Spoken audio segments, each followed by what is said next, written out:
kumpirmado, kinuha na nga po nitong si Leo D, etong si Viancy, bilang isa sa kanyang mga scholars. Marami pong pinag-aaral etong si Leo D. At isa nga po etong si Viancy, nakakuha po ng full scholarship sa ilalim nitong si Leo D. At maliban pa po dyan ay nababalita rin na financially, ito po ang sumusuporta ngayon sa kanilang pamilya. Sa kabila po na itong bahay, lupa at tindahan at kabuhayan po ay galing po sa kalingap. Okay? Ni piso po ay wala pong naiambag dyan. Itong si Leo D. Yan po ay ayon mismo kay Val Matubang. Kung kailan po sumikat at nagkaroon po ng pangalan itong si Viancy, saka lamang po nag-umpisang tumulong itong si Leo D. Hindi pa po kumpirmado kung hanggang saan yung level ng ugnayan ng dalawa. Marahil po ay tinuturing lamang bilang anak nitong si Leo D, itong si Viancy. Kaya po ito ay hands-on, full support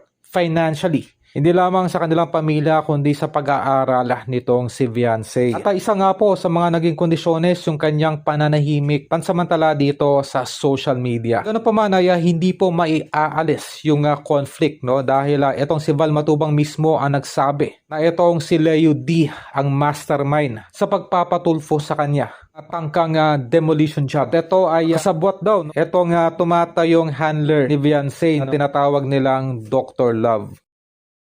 Tuluhan ito ng mga issues ay si Leo D at si AR, mga kaibigan.